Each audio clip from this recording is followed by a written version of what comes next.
Good evening, everybody. Am I being heard? Good evening, sir. Good evening, Norma. Good evening, sir. Good evening, Ma. All right. Let's get started. Happy Sunday to you all. So this class, I hope we're going to be able to, by the end of this class, we would have rounded up on foreign subsidiary, and we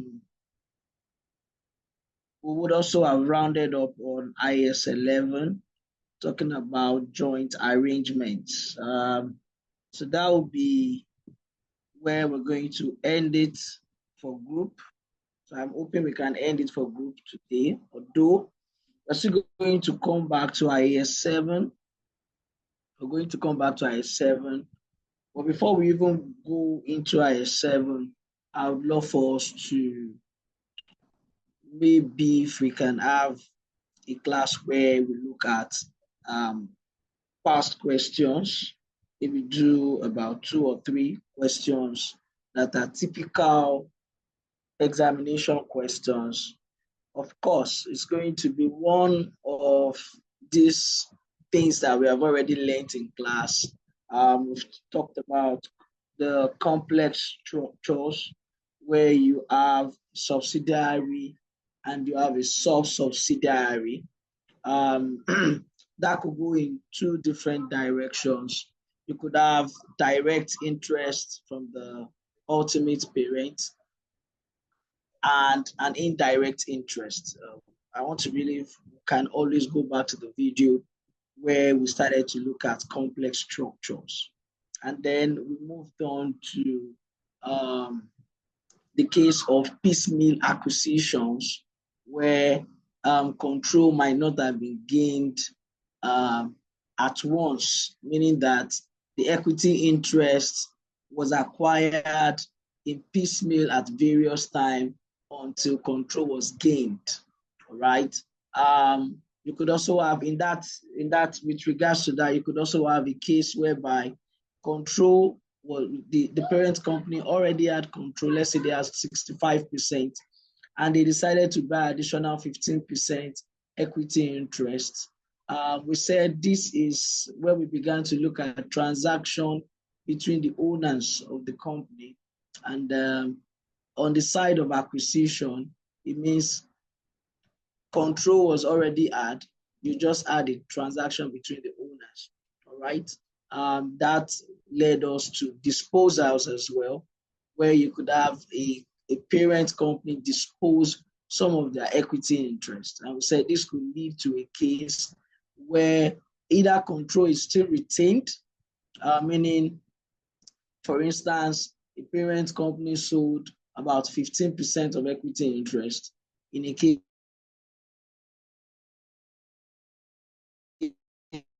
they had 75%. This will bring them, we will say, because they have cross parents, meaning that they still have the control retained, all right? And then we also looked at cases where control is not retained, meaning that you could go from being a parent to being an associate, where there would have been a decrease in control to the point where what you have left is significant influence. I said, watch out for questions like this. The examiner should tell you whether you should treat as an associate, or if they are quiet about it, and it falls between 20 to about 49%, but less than 50. Greater than or equals to 20, but less than 50%, you should treat as an associate. But there are instances where your examiner will tell you still should not treat the investment as associate investment, meaning you will not be doing equity accounting. All right. And we also said you could have a scenario where control has gone below 20% without the examiner telling you. You would assume that company now have that equity interest simply for accretion of wealth, meaning that you're going to be treating it as IFRS, using IFRS 9, right? So you didn't see so much of this when you were doing group structures or group accounting at the level of FR. You're seeing now that it's linked to a whole lot of other standards. And speaking about group accounting linked to other standards, we went into foreign subsidiary, which is majorly what governs how we're treating it, how we're treating what we're treating majorly was IAS 21 that gave guidance as to what foreign, the things that require foreign exchange. You know, IAS 21 is looking at the effect of changes in foreign exchange rates, right? And we said you could have there are two activities that IAS 21 basically governs. You have a situation where you could have a transaction in foreign currency, not necessarily that you have any parent or any subsidiary or affiliation with any other company outside of your primary economic environment. The only thing is just that you have a foreign supplier or somebody provided services to your company, but they are from the abroad. So when they issue you your invoice, it's most likely going to be in a foreign currency. So when they issue you that invoice in a foreign currency, in your own books, what you do is a translation of the amount that is payable, or in a case whereby you are the one who offered the service, and you have offered that service, let's say for instance, you offer that service in a foreign currency. They are going to pay you. The fact that you invoice it in foreign currency does not mean you're not going to report in local currency. So you have to do a translation. We said that translation has to be done at the spot rate on the date of the transaction. On the date of the transaction, the effective date where you became a party to the sale contract. That is the day, this transaction rate that we're going to use, the spot rate of that day. And we said that if it remains as a monetary item, which we have said that if you have such a transaction where you expect to receive money or you expect to pay at a future date in foreign currency, then such balances will treat them as monetary items. So if it falls under monetary item, it stays in your book. At every reporting date, you will have to translate the balance you have as at the closing rate, for that reporting period. All right. So what we have in practice is most companies rather use what is it called? Accounting software that have capabilities to by themselves do that recalculation. But you as an accountant must have the savvy to be able to look at what the system has done and be able to interpret it, so that if there is any misfunctionality, you can easily address it. I made mention of one case where PPE is being translated at the closing rate, each closing rate, or each time you upload a new exchange rate.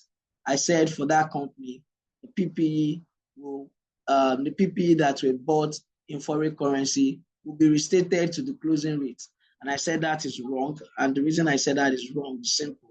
It is a non-monetary item. That transaction had taken place back in the days when that asset is an historical amount. The transaction is done. There is no expectation to pay any further amount for that transaction.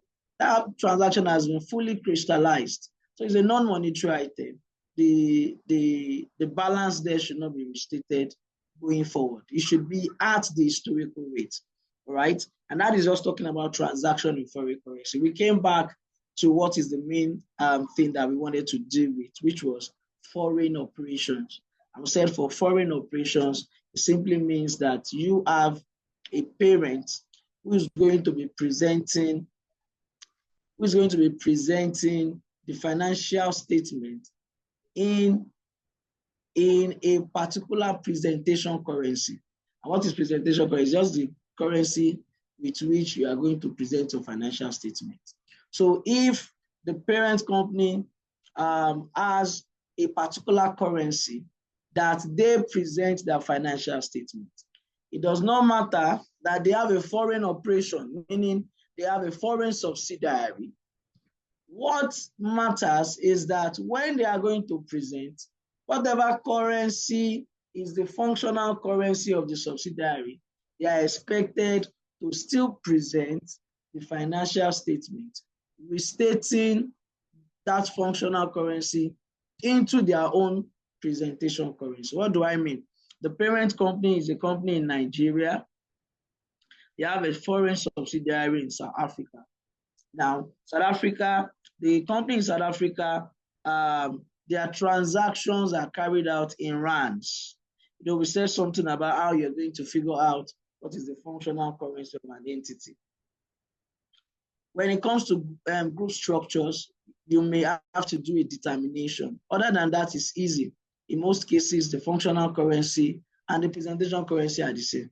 But when it comes to this type of situation in a group structure, you may need to understand what the subsidiary does for you to understand what must have been their functional currency. And it's easy.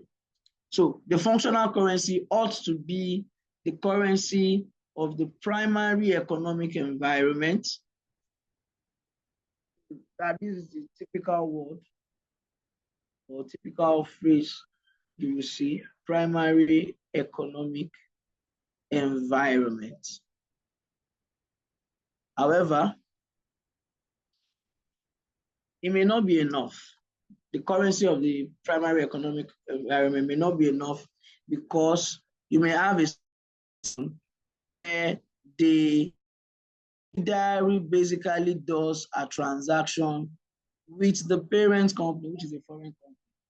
Or let's say, let me give that instance very well now. You have a company, a parent company in UK. They have a foreign subsidiary here.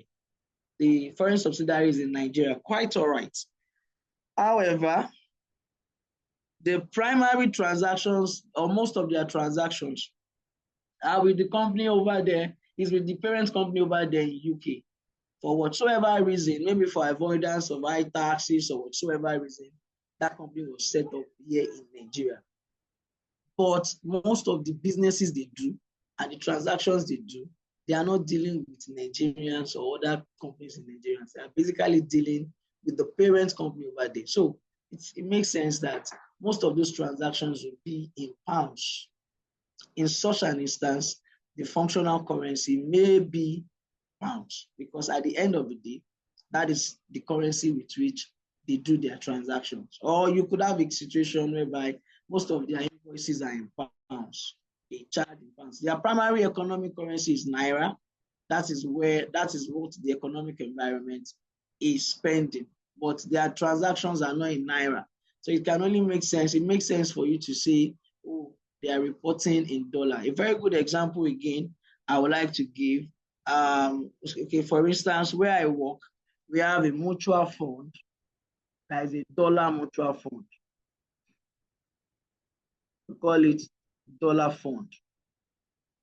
That's the name of the fund. A collective investment scheme is called dollar fund. Now, all the contributors to this mutual fund contribute their money in dollars. They contribute their money in dollars. All the charges, the management fee, the what is it called now? Registrar fee, all the fees that are deducted from this fund are charged in dollars. Now, the currency of the primary economic environment is naira. Although we have audit fees charged in naira, we're able to bamboozle our auditors and insist that we're only going to pay them in naira. Yeah, there's that. However, every other fee or most other fees are in dollars. When we are going to share the dividend from this fund, we are going to share it to the unit holders the people that contributed to the fund are going to return to them in dollars as well. So when we do the financial statement of this dollar fund, our presentation currency is always dollars. You can understand what I'm saying now. So what I'm saying is, if the majority of the transaction is in dollars, it so makes sense for ease of what we are doing to present. In fact, that is the expectation of the investors. I have invested in dollars. It's a dollar fund. When you're going to report to me what the transactions were, I expect you to do it in dollars. So the presentation currency is dollar. The functional currency is dollar. Why is it so? Even though we are operating in an environment where Naira is the currency, but when you look at the substance, it's not about form in accounting, it's about the substance. The substance of the whole arrangement is that we do most of everything in dollars, okay? So that I don't break the record, I believe this is very clear. So that judgment is something that you may find more likely in practice. More likely in practice, it's not that hard to figure out. All right. Okay, so we now went on to say, if a company does have a foreign subsidiary, then how do they go about the consolidation of their statement of financial position, their statement of profit or loss, and we spoke about consolidated retained earnings as well. So I gave a very direct, maybe in your calculation, it may not be what's the word now? What's the phrase? A hard and fast rule entirely, but for the majority, it is as direct as what I gave you last week, telling you that your SOFP, just do a conversion at closing rate. However, be mindful of equity. When we do equity, we do balancing figure for equity, and the ordinary share capital, we use the historical rate. Those are the two exceptions that you have. Your ordinary share capital, the pre-acquisition retained earnings, both of them you do it at the historical rate. The rate on the day that the parent company acquired that foreign subsidiary. Then you do the balancing figure for the post-acquisition reserves. All right, that is the only exception. Every other number on your SOFP, you are going to translate using the closing rate of the date of consolidation. So you must be aware what the date of consolidation is. Go to the question, they would have given you the closing rate for, okay, let me just slide up to the question we solved. So it's very typical, you see something like this. So the date of consolidation in this question we solved last week was 31st December 2017. So I need that 2 rands equals to 1 naira. That was the closing rate of that day. That's the closing rate of that day. However, when I get to my SOPL, consolidating my SOPL, I am only going to do it using the average rate. I'm going to do that using the average rate. However, pay mind to the fact that we said you are going to have exchange difference, so that you remember to consolidate whatever the exchange difference is. And I'm sure the exchange difference would have been already converted to the presentation currency of the parent in your workings earlier. So you just remember to put that into the mix when you're consolidating the profit or loss. Okay. We said when we want to do your consolidated statement of equity, you usually will start with opening figures. So the opening figures will be at the closing rate of the year before. So you will see examiner give you, even though you are consolidating for 2017, the date of acquisition, okay, this one was since incorporation. You will still see them giving you the closing rate of the year before. It's because they know that you are going to need it when you are going to be doing the opening figures reconciliation, so that you can have the opening net as when you want to do your consolidated statement of retained earnings. Okay. Time is not really on our side. Time is not our friend. So we're going to go off into the next question that we have for foreign subsidiary.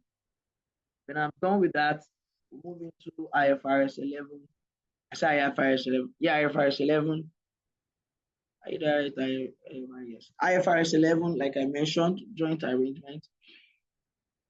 We'll conclude on that. That's one majorly we don't have calculations there. We just have judgment to make. And then we'll look at guidance on how we're going to make those judgments. Like I said, the plan is next class. Maybe I'll just give us those questions we're going to be solving ahead. Next class, we're going to solve 2 questions at least together, maybe one for foreign subsidiary and one for complex structure. We're going to solve it together, and then really after that, we can go into IAS 7 with regards to cash flow, the group cash flow, right? So that way, I know that we're done with group and we would have treated IAS 7. Then we can pick up the remaining maybe 3 or 4 standards that are left. Then we round up for the diet. All right. Okay, let's get. Okay, question 2. We have Regis acquired 70% of Farish for 6,000 Rand on 31st December 2014, when the retained earnings of Farish was 1,688 Rand. All right. Now, bear in mind that in this case, the last question we solved last week was an 100% acquisition. This time around, it's just 70%, meaning that we are going to have non-controlling interest. All right. So the question we solved last week, there was no NCI. The one we're solving now, there is NCI. All right. We're giving the statement of financial position as at 31st December 2017. Whenever they do this, it's most likely that your consolidation will be on that date. That will be your date of consolidation. But let's read, let's see if that's truly the case. And then again, we're giving statement of profit or loss for the year ended 31st December 2017. Okay. Then we're giving our exchange rate, just like I mentioned. We have the exchange rate for the date of acquisition. We have the exchange rate, the closing rate for the date of consolidation, and the average rate for the year of consolidation as well. And then we have the closing rate for the year before, which I said you are going to use for the opening figures that you will need in your calculation. They said it is a group policy to measure NCI at acquisition at their proportionate share of the fair value of the identifiable net assets. All right. And then we're told to prepare the consolidated statement of financial position. All right. Consolidated statement of profit or loss and OCI, and the consolidated statement of changes in equity attributable to equity holders of the parent only for 31st December 2017. All right. Okay. Not much is here. Last week as well, we did not have goodwill, most likely because the amount that was paid as consideration was the same as the ordinary share capital. And we also said that that acquisition was since inception. You're not likely to get a question like that in your exam, but you're most likely going to get, except they just want to surprise you guys. It will be simple for a lot of students. I foresee a situation where a lot of students will still feel it because it's not what they are used to. Because that happens at times. Examiner decides, let me give them something cheap. But that something cheap is not something that students are used to, especially students who don't pay attention to understanding the concepts. So you have a situation where lecturers are saying, this is one of the easiest questions ever, but that is not the reality for a lot of students. All right, just pay attention. Let's go into solution. Okay.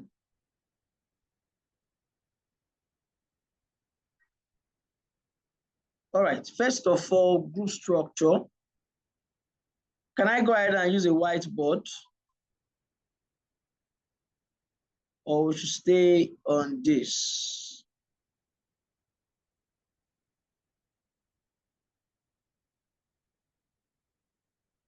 If I use a whiteboard, would you guys still have, okay, what we did last week was to screenshot the question. Okay, maybe I should go ahead and do that.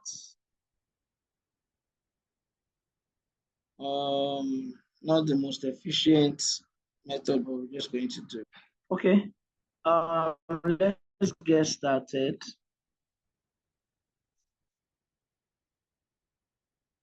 So in terms of group structure, there's no big deal there. What they told us was that Regis, which is the parents here, acquired 70% of Faris. The date of acquisition is 31st of 2014.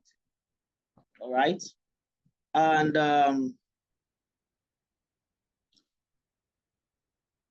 the retained earnings on this date was how much? 1,688 rands. 1,688 rands, right?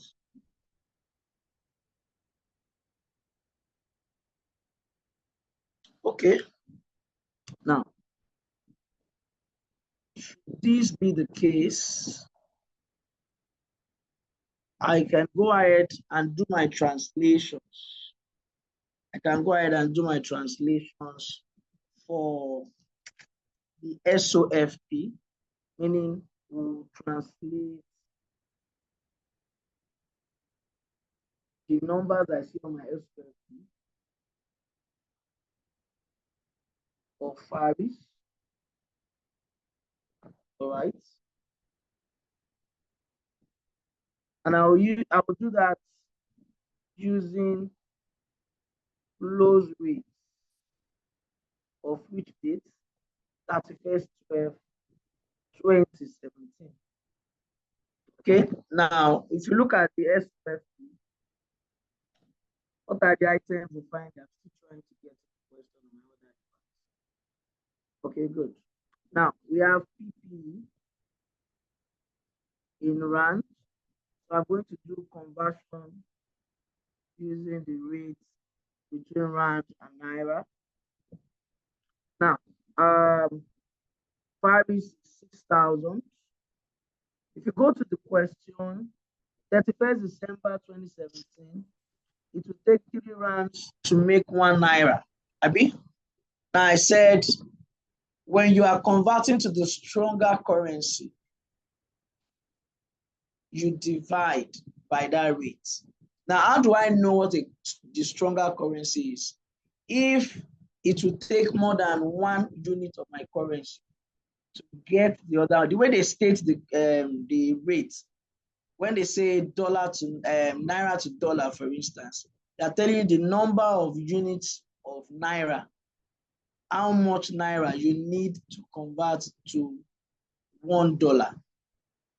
Now, if the number of naira I must convert to get $1 is greater than 1, then it means dollar is the stronger currency because I need more naira to convert to $1.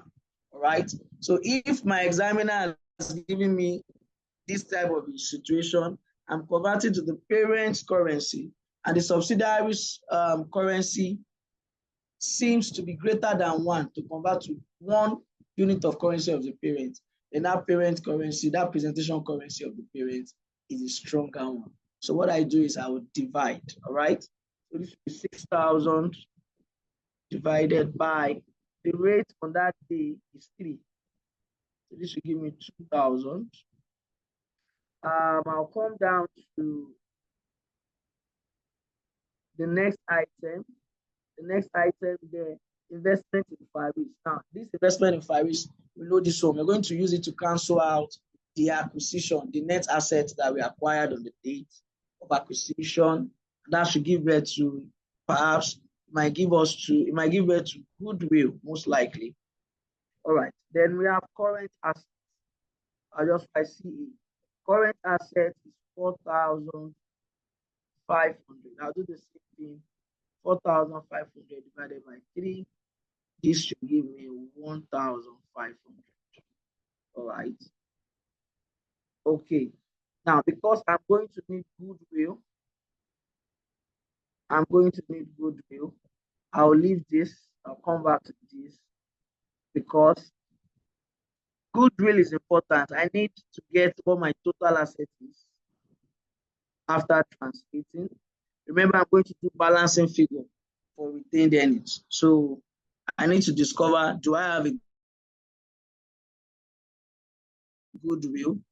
Since I'm going to use that goodwill, and that goodwill is going to come from canceling out that investment in Faris. I mean, that investment, what am I saying?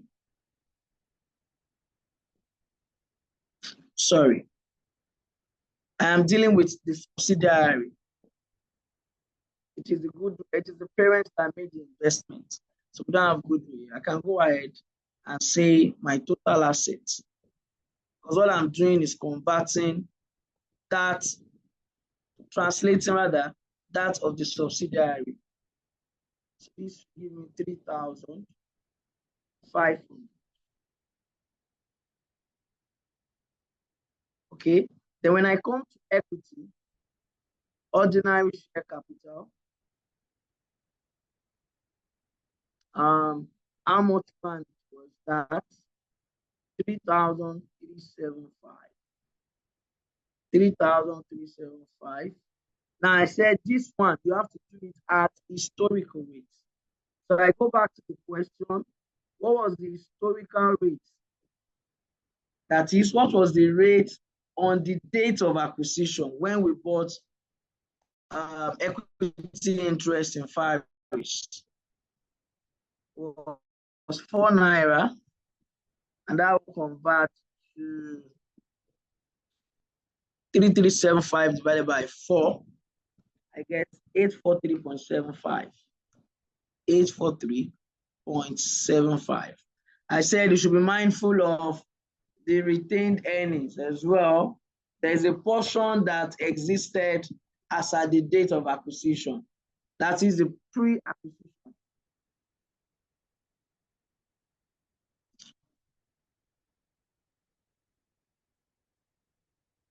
Sorry.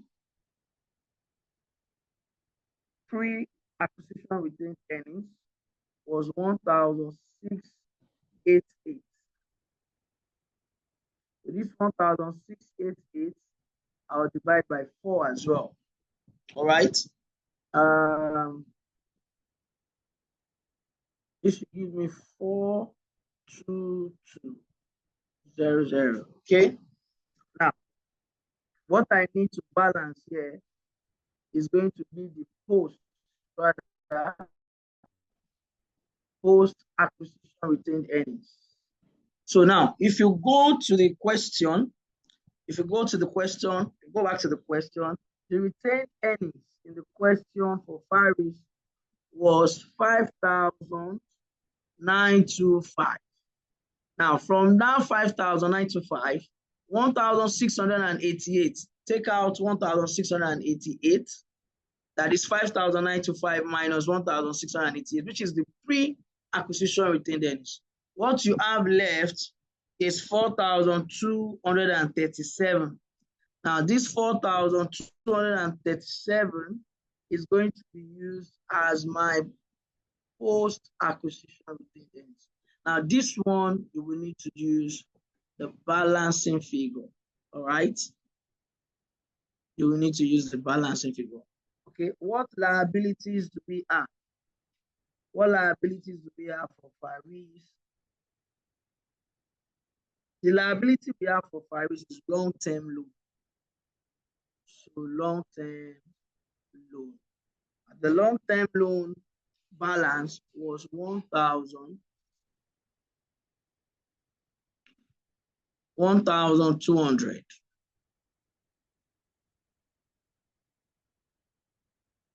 1,200. Now don't forget, you go back to using the closing rate divided by 3. That gives me 400. All right. Now, if this gives me 400, the question I should ask myself, if my total assets and total equities and liabilities to be 35, then what must have been my equity if my liability is only 400? My balancing figure here should be 3,100. All right. Now, if that is 3,100, sorry, let me write it better.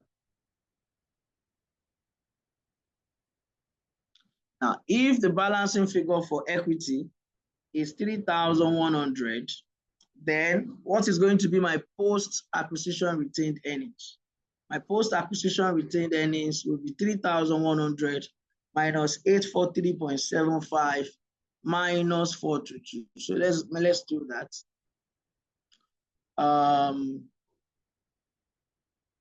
That would be 3,100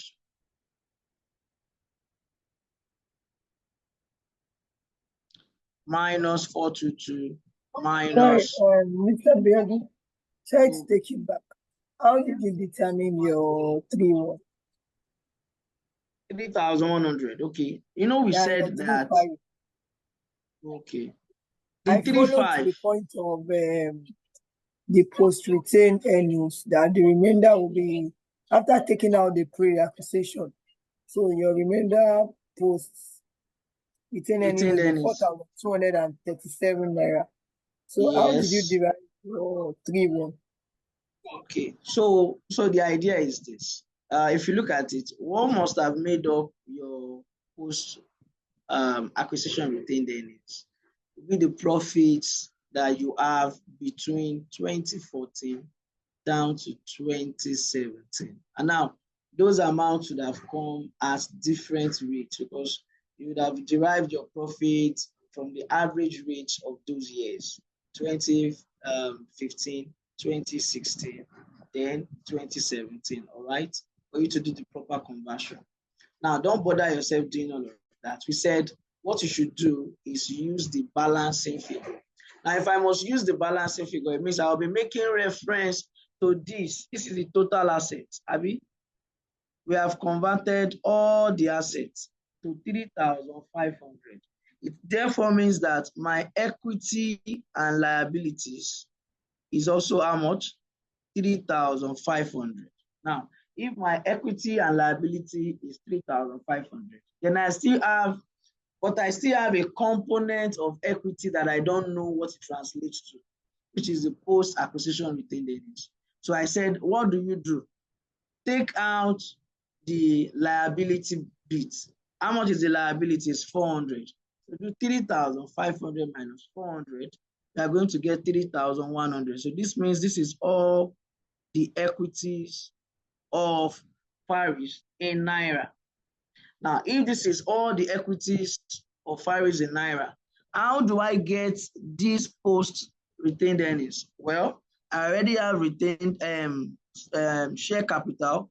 I already have pre-acquisition retained earnings, 422 Naira. So all I will do is say 3,100 minus 843.75 minus 422. Is this clear, man? Is it clear, or you still want me to go back? Okay, it's clear. No, it's clear. Right. So this gives me how much? Anybody did it already? 1834.25.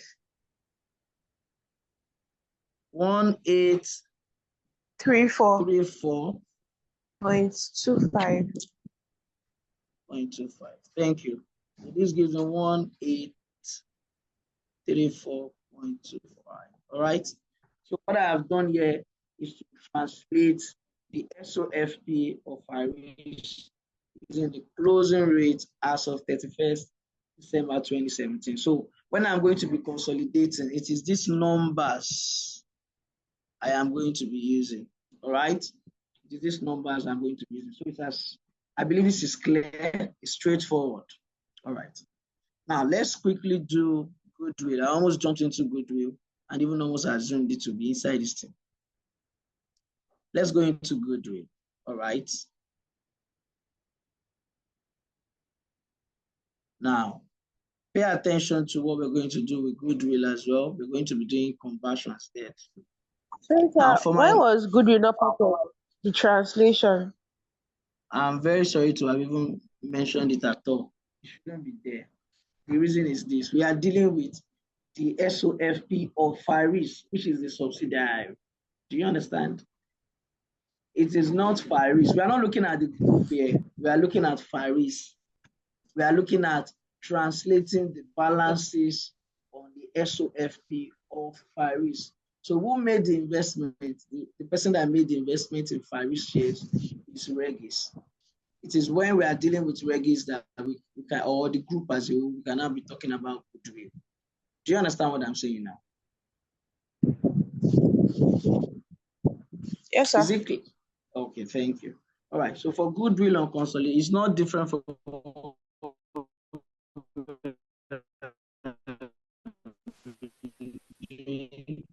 the only thing is that going to be doing it was in Rand, Naira.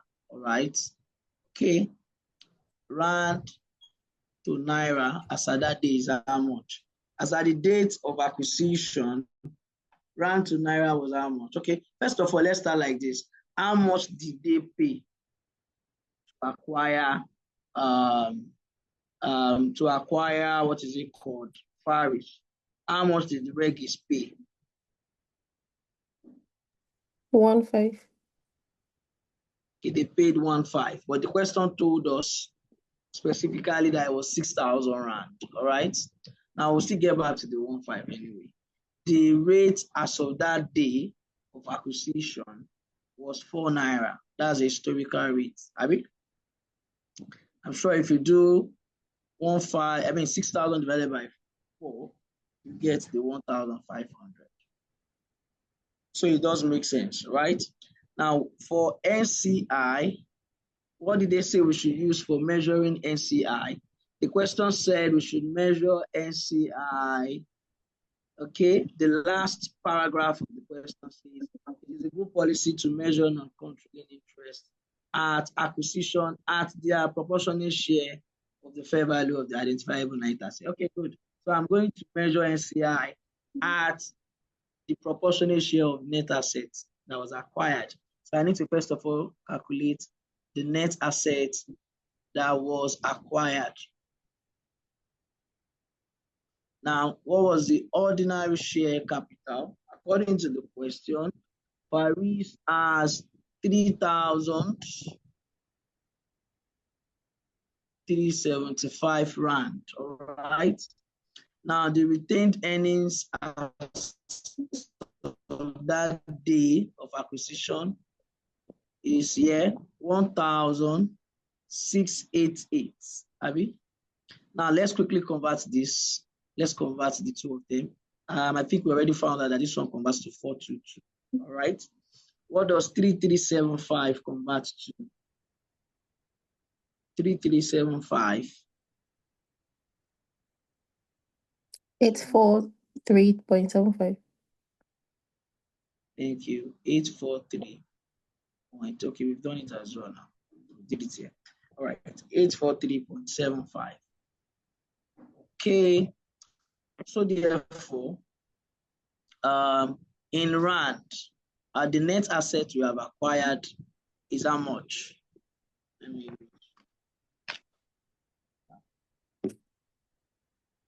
That is, I'm saying 3,375 plus 1,688. That's 5,063. 5,063. Abi? So therefore, this should be 30% of 5063. Is it clear, everybody? Are we in class? Is it clear? Yes, sir. All right, good. Now, in rand, 30% of 503 times 0.3 is 1518.94. 1518.94. So if I convert this, divided by 4, what do I get? I get 379.73. That's 725, or you can convert to that. So in rand, the consideration plus NCI will be 6,000 plus 1518.94. And that should give me 7518.94. In naira, it will amount to 1,879.73. All right. So in naira, the net asset is 843.75 plus 40. That gives us 1,265.75. All right. So my goodwill in rand, should be 75. This amount here, 7518.94 minus 5063. And that gives me 2,455.94. All right. In naira, are you following me, please? In naira, it should be 1,879.73 naira minus 1,265.75. And that gives me 613.98. Is this clear? Is this clear? First, can you go over how you got the goodwill?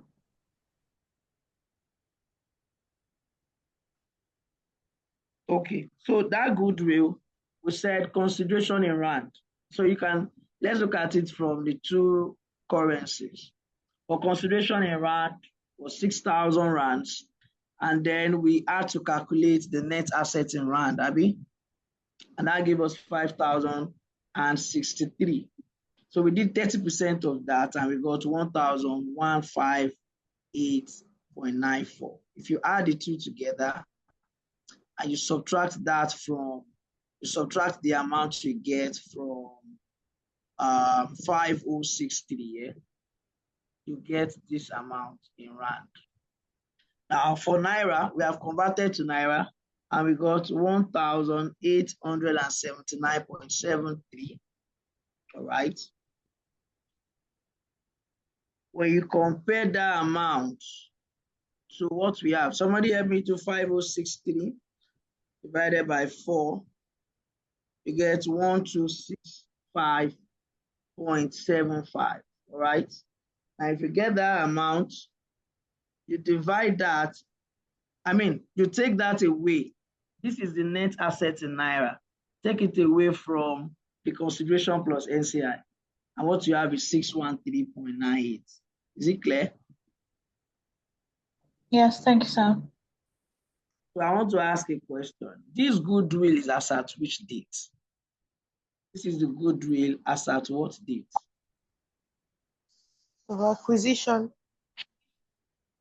At acquisition date. And the acquisition date is 31st December 2014. But now you want to bring the goodwill into your consolidation, meaning that we need to restate this goodwill to the closing rate, the current closing rate. All right. Now, in restating it, what did you say?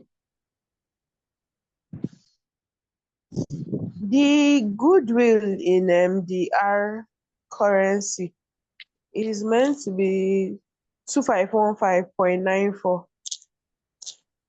2515. Are you sure? Because what I did on my calculator here, 7518.94. Okay, it's 1 8. I think it's 7. Okay, it's 18. Should we write that? Okay. So it's 718. All right. Okay. Now, so like I was saying, we need to bring it down to the exchange rate of 2017. Okay. So let's take it one by one, because as you are moving as you are restating your balance year on year, what you find is that it's going to be leading you to exchange difference. Now, those exchange difference can either be profit or it could be loss. Okay. So now the question gave us the close rate of 2016. So in 2016, we would have converted this same amount. The goodwill did not change in rand.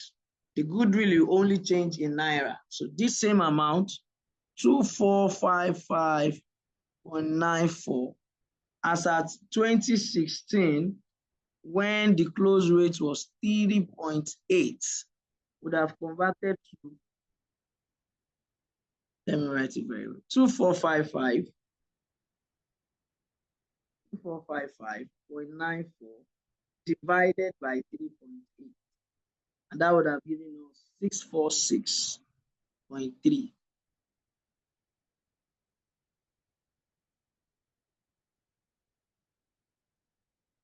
Okay. Now we need to calculate the exchange difference between those dates. So between 2015 to 2016, we had an accumulated exchange difference of how much? Okay. Now, the goodwill in naira as of 2014 was 613.98, and it has now grown to what we have now. So if I minus 613.98 from what we have now, I'll get 32.32. This will be my exchange difference. Is it clear, everybody? Is this clear, everybody? I didn't go over it, sir. Thank you. All right, good.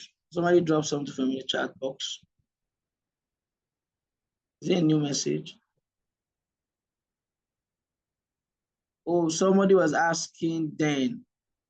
The person who asked, Abiola, are you clear on how, I'm sorry, I didn't see your message at the time. Are you clear on how you're going to do the conversion? When to divide or when to multiply now? Is it clear? Okay, not yet. All right, so here's what I'm saying.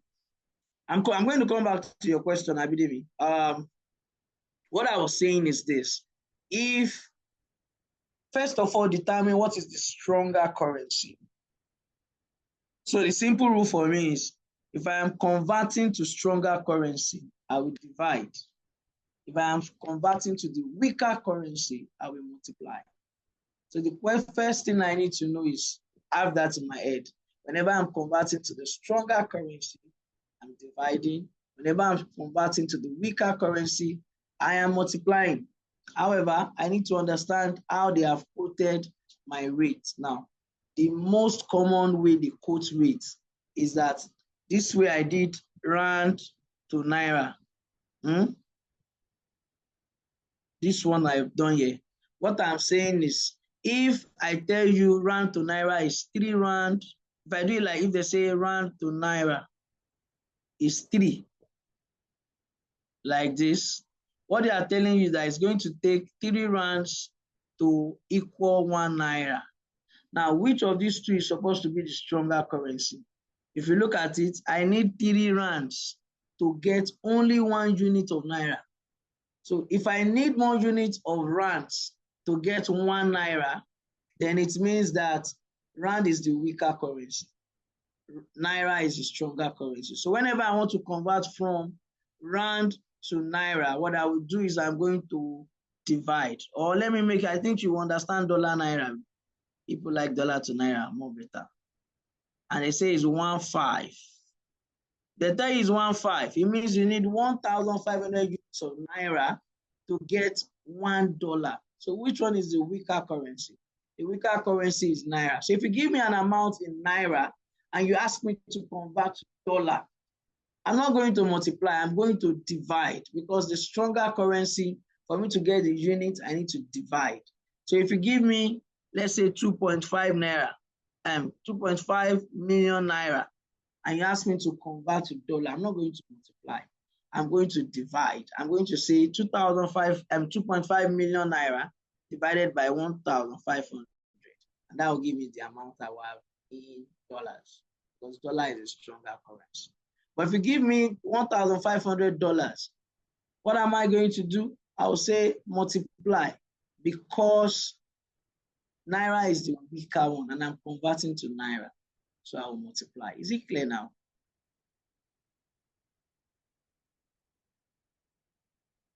So Abiola, is that clear?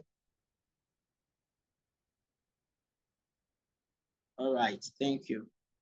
Okay, now back to the exchange difference gist. Now, what I'm saying is this: you must understand that the goodwill balance, when we did our goodwill, the original amount we got in rand is the real goodwill, 2,455.94 rands. That is the actual goodwill.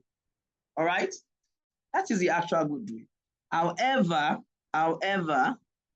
don't forget that the goodwill, when I'm going to be consolidating in naira, I am going to be consolidating as at 31st December 2017. All right, I'm going to be consolidating as at December 2017. And the goodwill, you will treat it as a monetary item. You know why? Because this goodwill, why it is an asset, what makes it an asset, like I've always said, it's an intangible asset. In the separate books, you will not see it, because there's nothing that proves to us that you can trade it in separate transaction. But in the group account, we will always state the goodwill, and it will even be subjected to impairment. It means that it is recoverable. For me to be testing, for me to be doing, for me to put it to, what is it called now? Subject it to impairment. It means it's a recoverable amount. You will also see that when we were doing transaction between owners, when we were dealing with disposal, whenever the parent disposes, you will bring the goodwill into the calculation. It is part of the asset that they sold. So it is something that you will treat as a monetary item. I said every monetary item, you have to restate them as you go from reporting period to new reporting period. Now, if that is the case, it means that this goodwill that I have as of 2014, when I'm coming down to 2017 consolidation, I must restate the balance of the goodwill to an amount that is equivalent to the closing rate of 2017. All right? Now, if that should be the case, I must not forget as well that there will be exchange difference, because I am now restating the balance. So now, that movement between the balance in naira for goodwill as at 2014 and the subsequent years after 2014, that movement between those balances is an exchange difference. Mind you, in rand, it is still 2,454, 455.94. It has not changed, but it will change because we are converting to naira. So in naira, the amount is changing. So it is the difference from year on year that we are referring to as exchange difference, all right? So when I come to 2016, the close rate of 2016 is 3.8. So this same amount of goodwill in rand is what I am converting on that day. I am converting it now using 3.8. When I converted, I got 646.30. So I needed to do a calculation of what is the movement. That movement, I said it is exchange difference. Now, did the balance increase? If the balance has increased, then we have an exchange gain. If the balance has reduced, then we have an exchange loss. Now, the balance has increased from 613.98 to 646.30, meaning that there is a gain here. And what is the gain? The difference, 32.32. Is it clear now?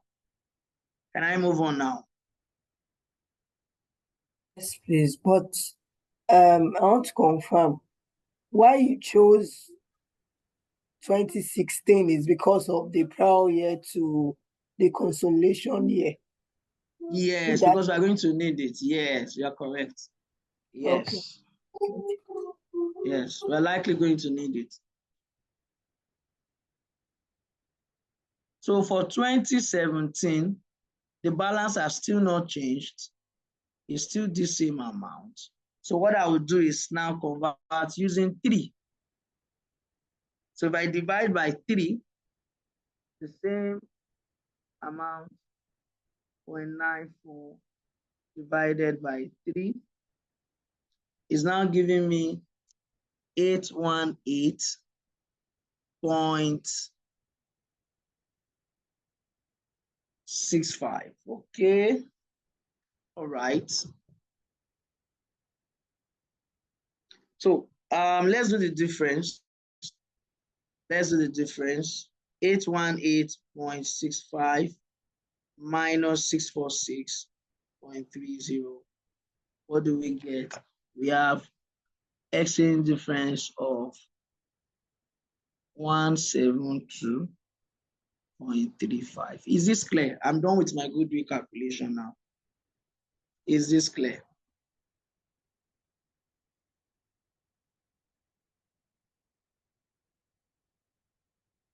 Can I move on now? Is this clear?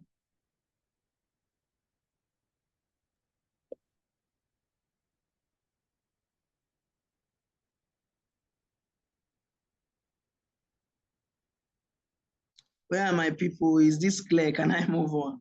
Yes, it is. Yes, sir. All right. Okay. So I will need to erase all of this before I move on to, okay, I think I will need it. So next thing we're looking at is consolidated retained earnings. All right. So as of 31st, sorry guys, as of 31st December 2017, what is that of Regis and what is that of Paris? Both of them in Naira. Don't forget that your consolidated statement of financial position will be in Naira. All right. So what is that of Regis? What is that of Regis? 660. 660 as in 660. 660. No, I think it's 6,600. 600, yes. Okay, now let's go back to our calculation.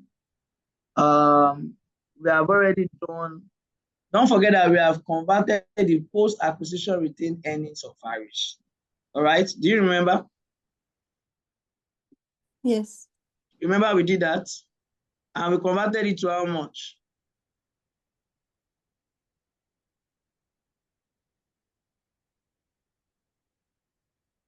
We converted it. Okay, go ahead. 1834.25. 1834.25. is it 0.25 or 0.75? 25. 25. Okay, good. Now, Reddy's share of profit. Share of profit will be 70% of 1834.5. All right, what do we get there?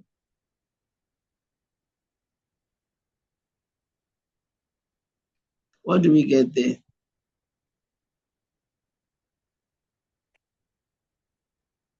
1283.96.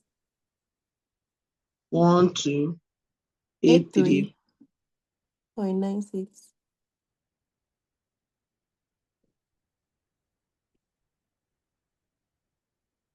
Sorry. Okay. Now, the exchange difference we just calculated now. Don't forget the exchange difference on goodwill. Exchange gain.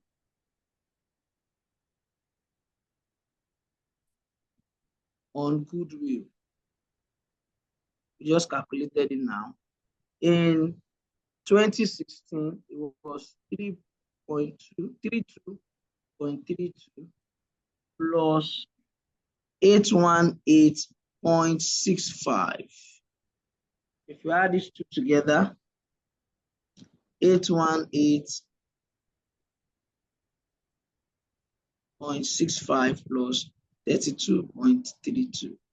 You get 850.97. What did I do now?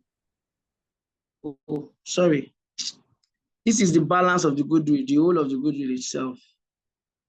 Let me check again. Oh, God. Can I see the history of what does anybody have that number? The exchange difference that led up to 818. It was 170 something.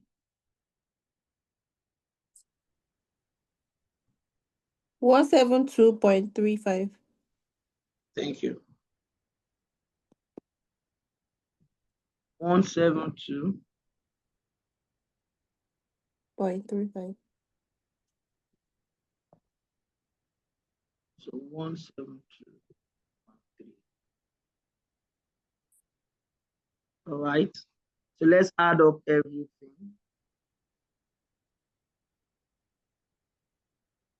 We're almost done as far as what is it called is concerned. SOF is concerned. We're almost there. So are you not going to add the 332.32 to the 172? Oh, God. Help me with that, please. Okay. 172.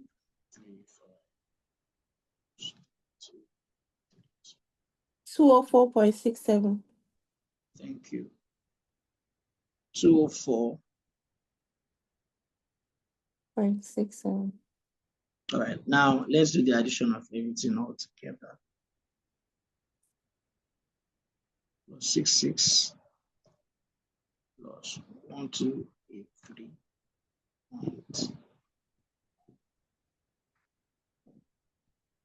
8,000.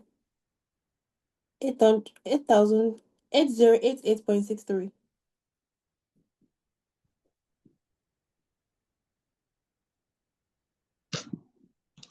8,000. Is it 8,800 and something?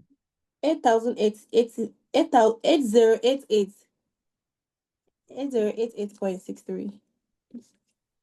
8088.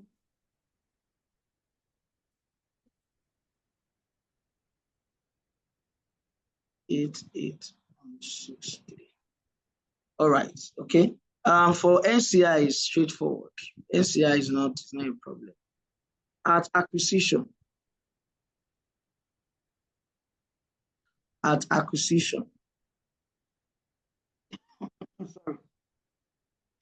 The naira amount of the goodwill conversion was how much?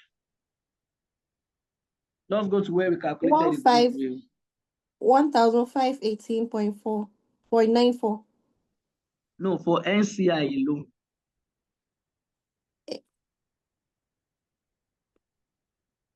NCI acquisition.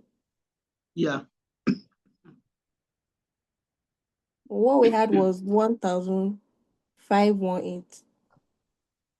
So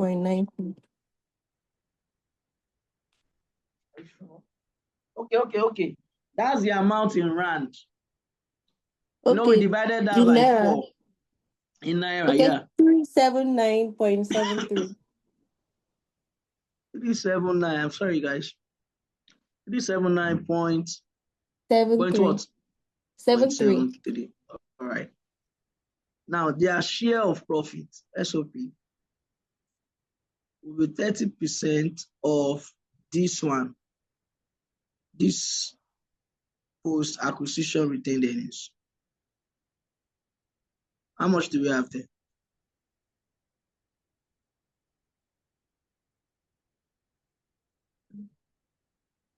Okay. 30% of 1,834.25.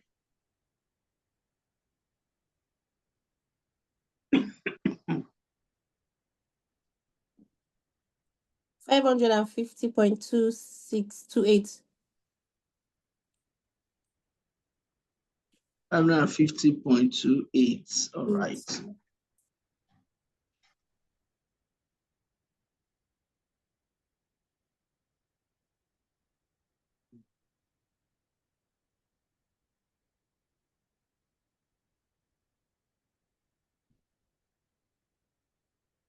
Just correct.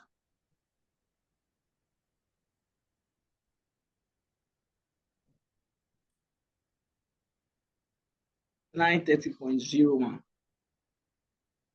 All right. So from here, I can easily do my consolidation of statement of financial position. All right. Let's tackle that one first.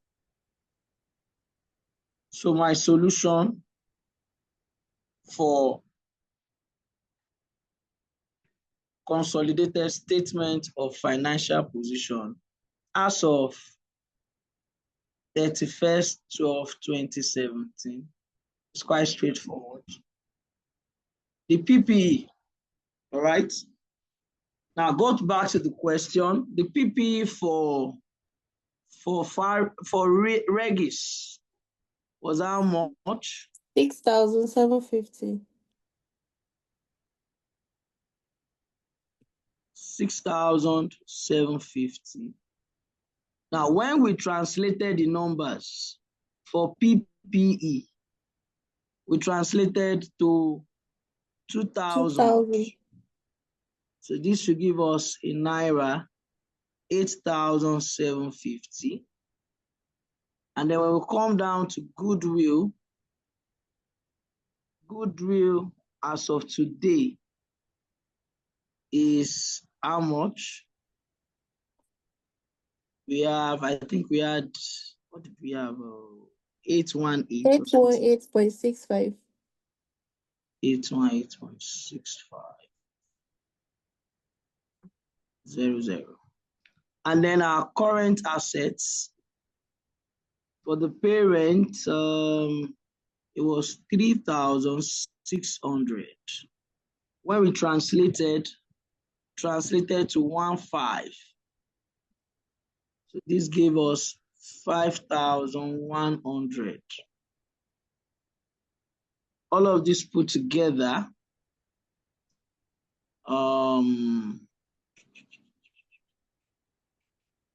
of this put together is how much? 14,668.65. 14,668.65. So that's my total assets. Then we come down to ordinary share capital of the parents. How much? 3,000. All right. We have just worked out our retained earnings here. Our retained earnings was 8,088.63. All right. So all of that equity of the parents is 11,088.63. NCI, we have just calculated NCI now, and we are 930.01. All right. So this gives me 12,000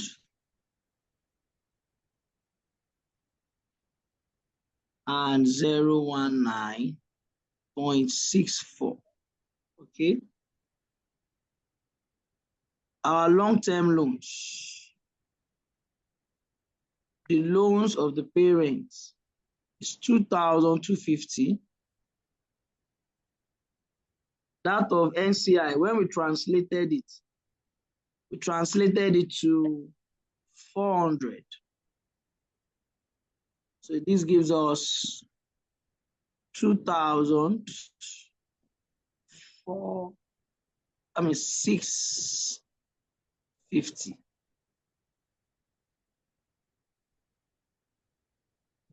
Okay, what do we have? 14,000. Okay, 0.649614.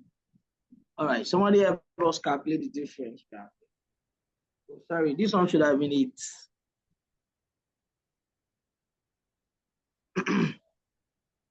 Are we together? I think this Yes, should sir. have been 8. 1 8. So that this one too is also 8.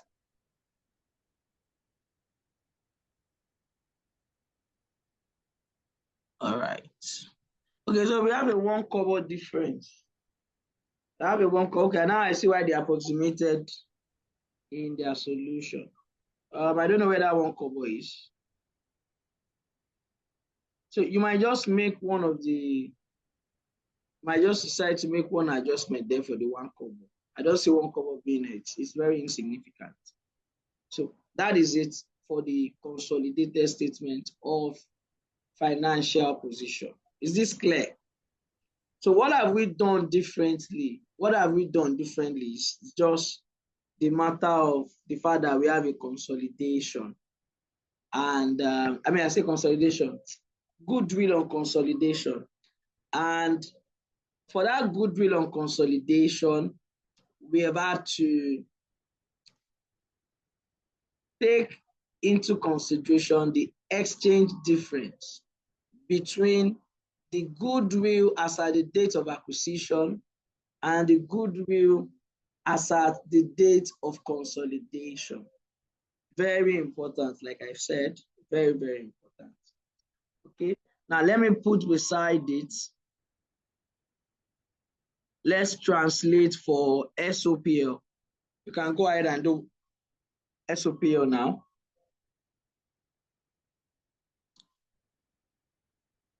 This is 8:05, don't worry, you should, before 9, you should be done, maybe latest 8:45 thereabout, should be true. Because joint venture, there's no calculation there, so we're just going to explain what we have there. And I encourage you to go back and read it. That's how we end it. All right. Okay, so now let's come back to do the second requirement.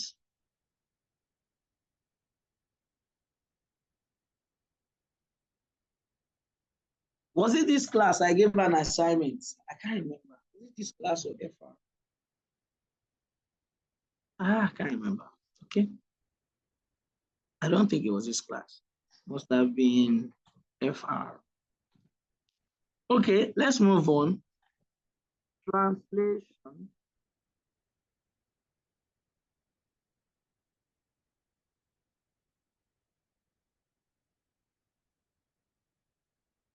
of Paris's SOPL using 2017 average. using 2017 averages. So we have to go back to the question now and look at line by line what we have on the SOPL of Farish, and then we convert that, we translate it using the average rates. Okay, what is the average rate for 2017? According to the question, the average rate for the year ended 31st December 2017 was 2.9. All right, now if it's 2.9, okay, if it is 2.9, what we'll do simply to say, you know what, whatever I have on that line, on those lines, I'm going to translate them into 2.9. Okay, we'll start with revenue. Revenue was how much for Faris in rand? Let me do rand. 8,550. Thank you. 8,550. So we'll convert by dividing this by 2.9.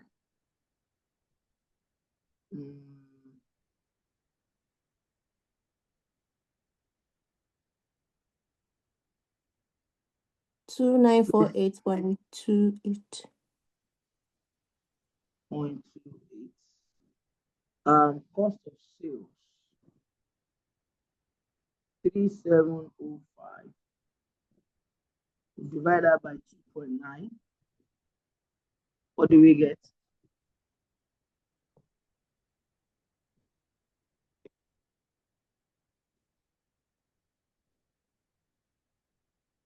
$1,277.59. 1,277.59.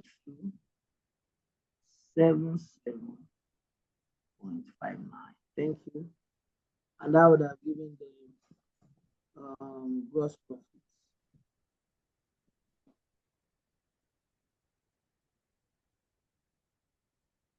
So the gross profit in rand is how much?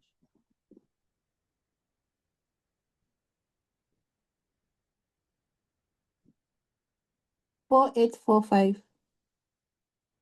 4,845. Okay. Just the difference between what we have as revenue and what we have as cost of sales, so that we avoid any rounding error.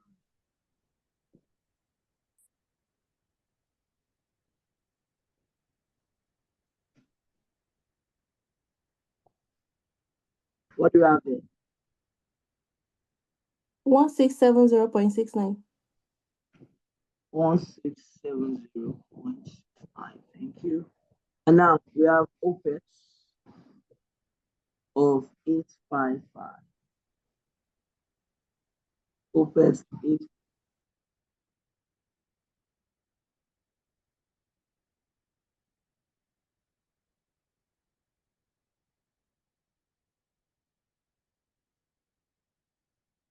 Sorry, excuse me, sir. Income tax, how much?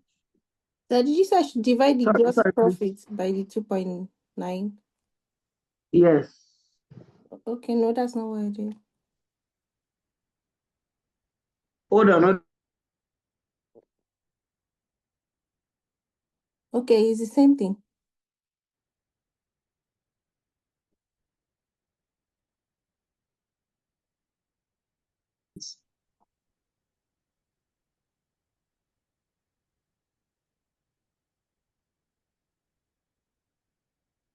Hello. Sir, we couldn't hear you. Hello. Yeah, I had a call. I'm using my phone for internet, so I had a call. You were asking me something. You were saying if you were to divide that gross profit by 2.9. I said, don't worry, just leave it. Don't worry. It's the same thing either way. Oh, okay. I was even avoiding a case where you would divide it and then we'll have a different number and it will be a rounding error thing or whatever like that. So 855 divided by 2.9.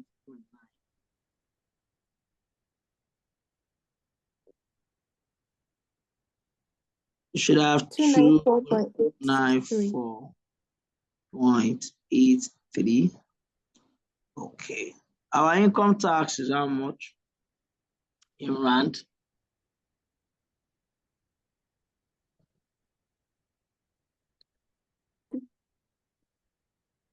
Income tax 1140.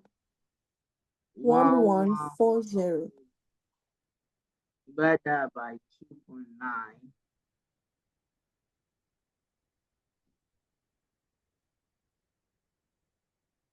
And then we get 393.10.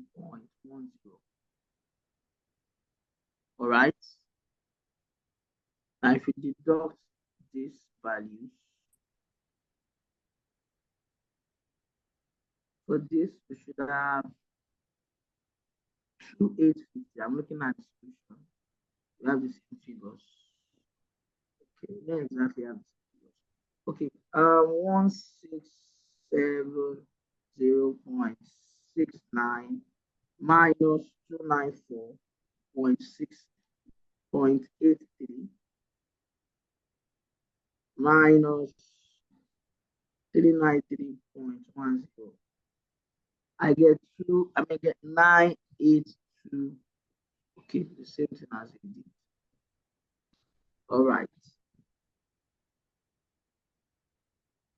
So from here, I have the numbers that I will be using to consolidate the SOPL. But I need to do one more thing. Last week, I made mention of this. I said that you have an exchange gain that is as a result of the difference between what ought to have been your net assets, your closing net assets, and what actually is your closing net asset.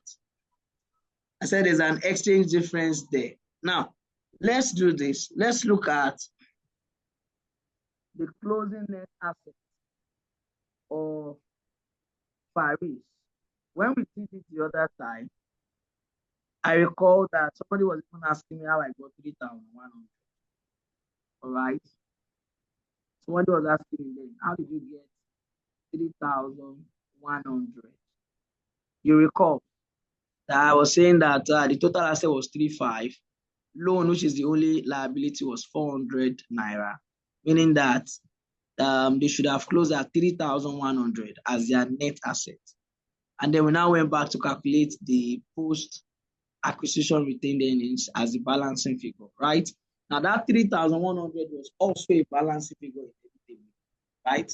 Okay, so what we want to do now, what I want to show you, the exchange difference I want to show you now.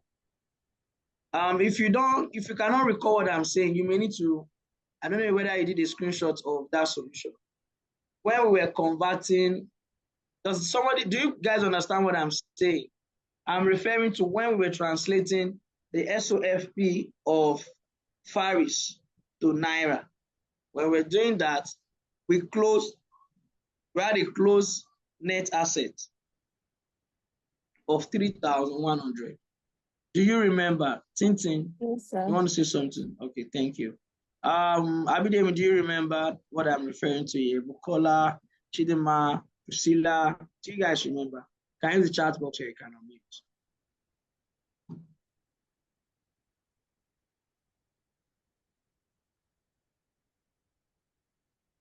All right, good. Although I expect more responses. Okay, so let's move on from here. So what I want to do now is the same thing we did last week. We're going to walk back to what ought to have been the opening net assets in Naira.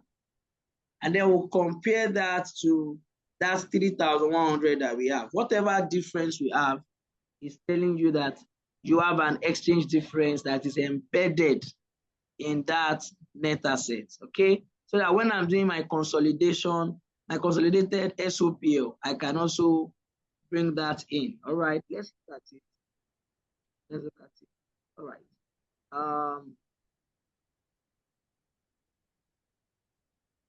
So we go back to the book of Faris. Go back to the book of Faris. I will say Faris. you have a closing net asset.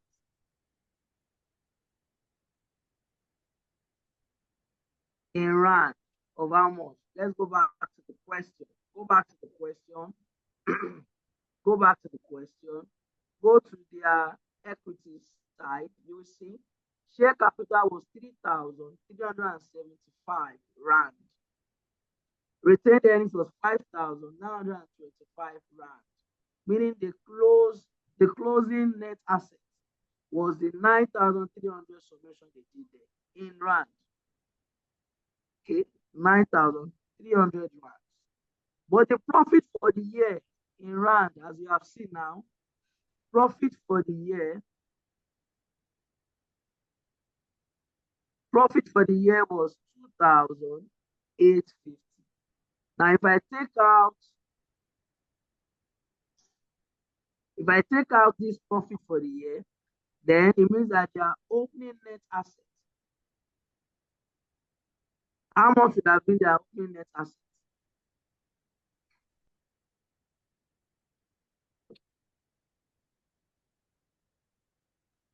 Somebody help me with that. 6,450. 6,450 in rand. This 6,450 is in rand. But the 3,100 I'm referring to is in naira. So I need to convert this. Now, this opening asset, net asset, is as of 31st December 2016. I can say this is net asset as of 31st 2016. All right.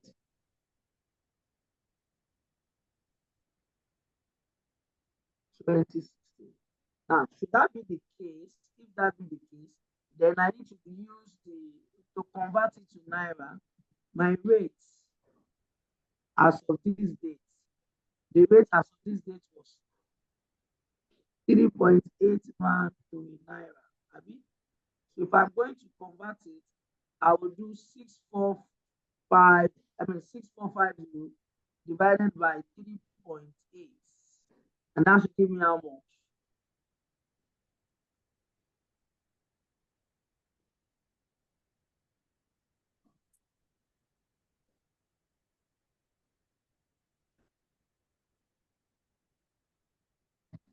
Are we still in this class? 6,450 divided by 3.8.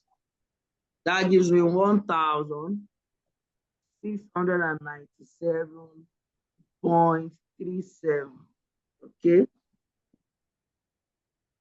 Now, this is the opening net asset. So I have my profit for the year in naira now. Let me add it back. Profit for the year in naira was how much? 982.76. Meaning that my closing net assets ought to have been, don't let me close it off yet.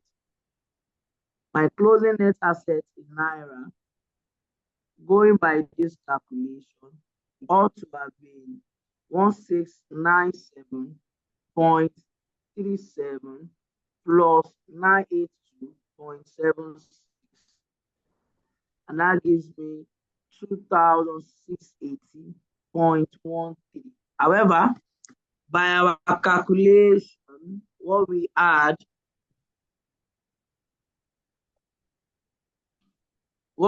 instead was 3,100. So this is where the exchange difference I'm referring to is coming from. You rework your opening net assets in naira, convert it to naira, using the closing rate of the previous year. When you do that, after you've stated it back to naira or whatever is the presentation currency, then you add, you have just translated your SOPL to the presentation currency. Add it. What you have is what should have been your closing net assets.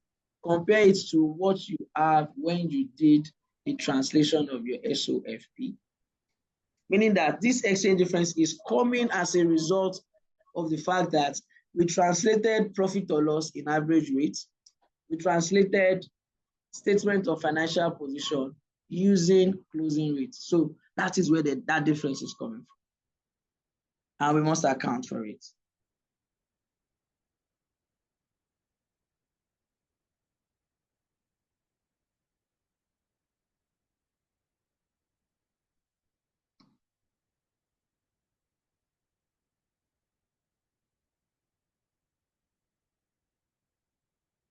All right.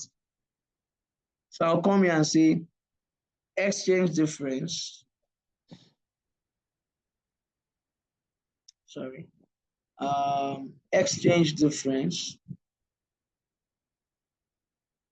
will be equals to that 3,100 minus 2,680.13. And what does that give us? Minus 3,100. I have 419. 419.87. All right. Is this clear? Is this clear?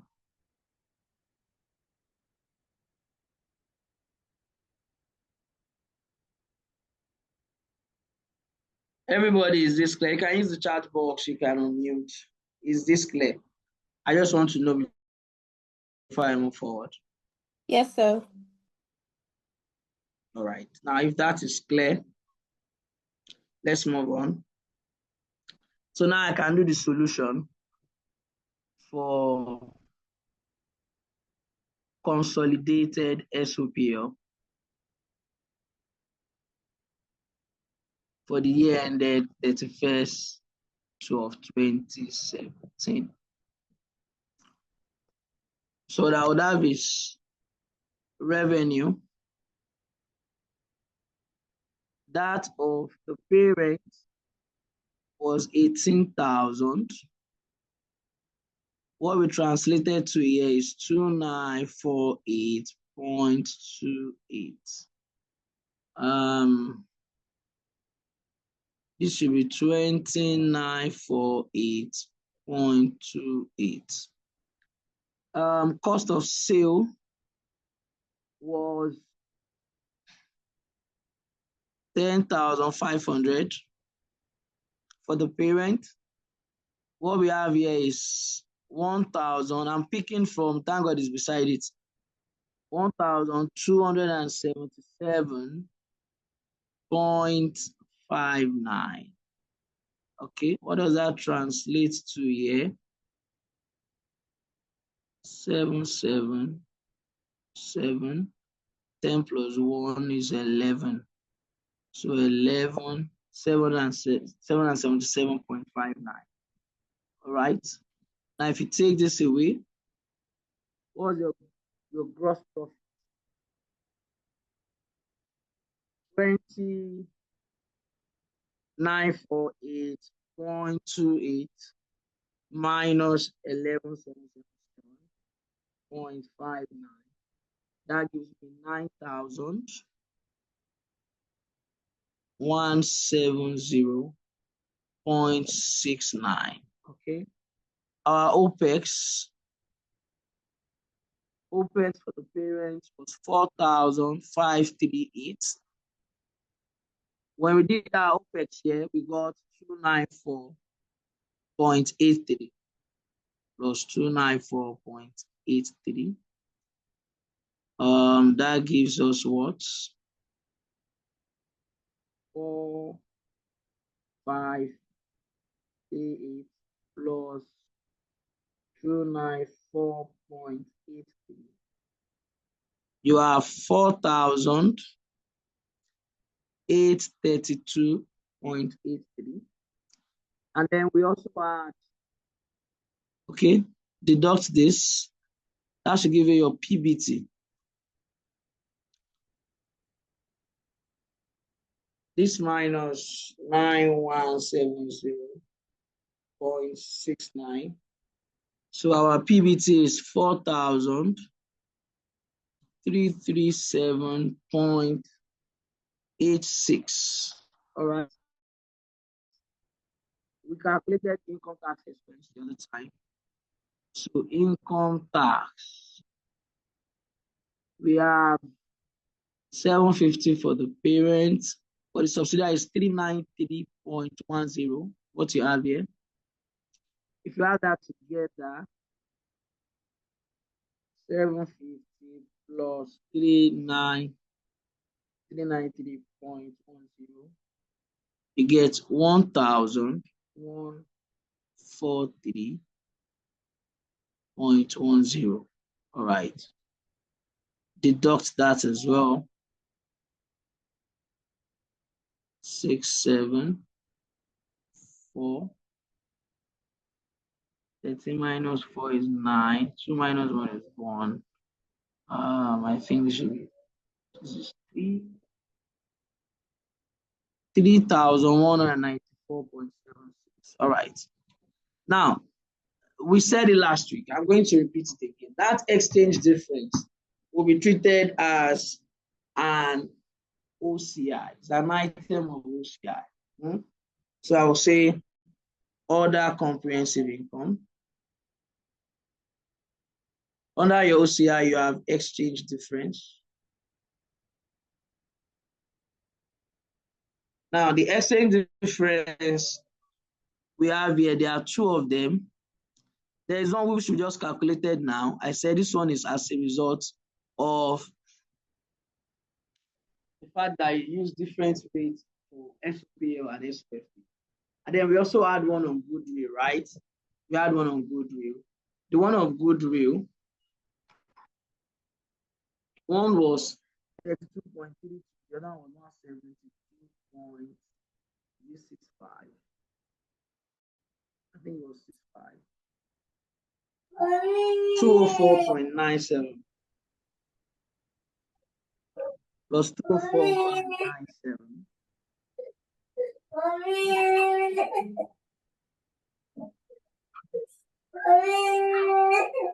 Can this person please mute? Who is that?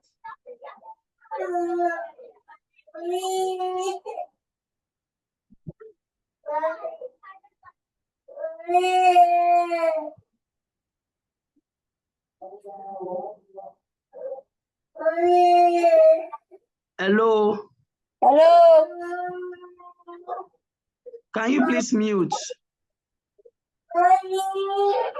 Okay, sir. Oh, God.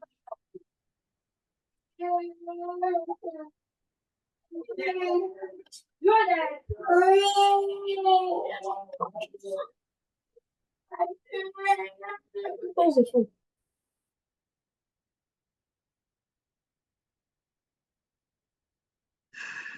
Okay. Let's get back to it. So we said the other difference, exchange difference, I don't know if you can confirm from my recalculation. It should be 204.97. I think that was what we got.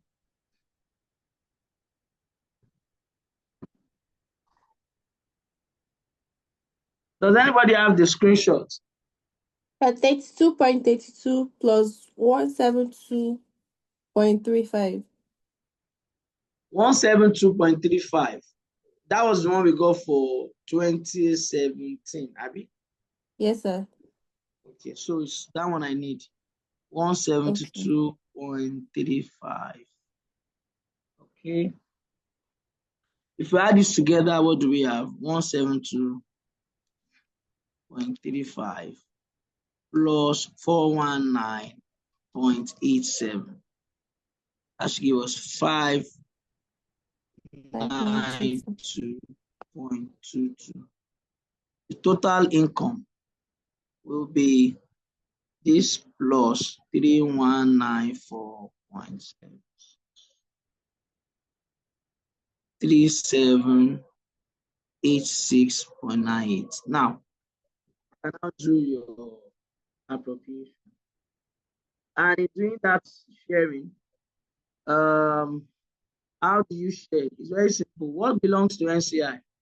You do the calculation, and then whatever is left belongs to the parents. All right. So that's a simple way to it.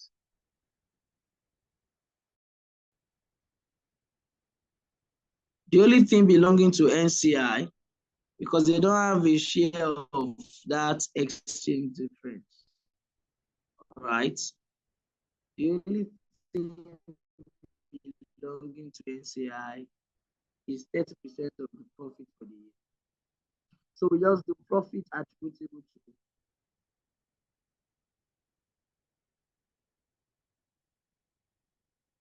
owners of parents, and then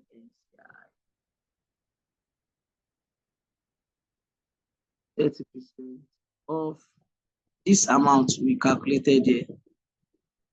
The Naira amount of the profit for the year is 982.7. So 30% of 982.76.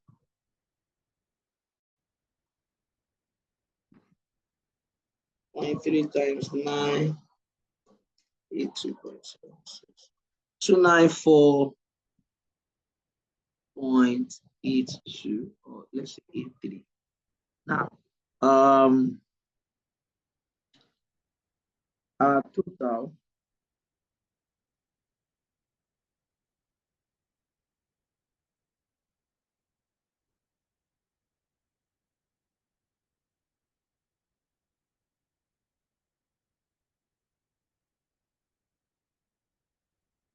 total profits, all the profits we have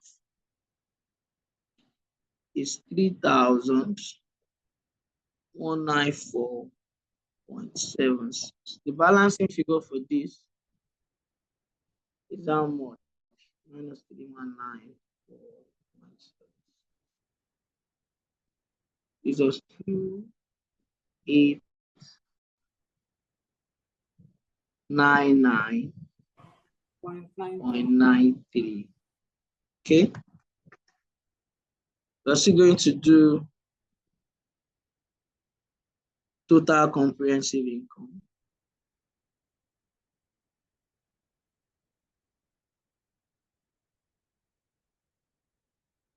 Total comprehensive income.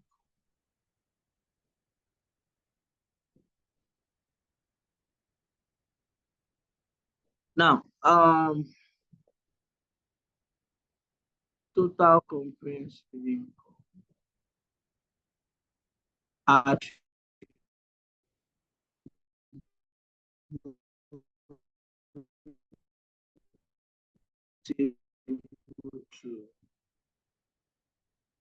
and then NCI. All right.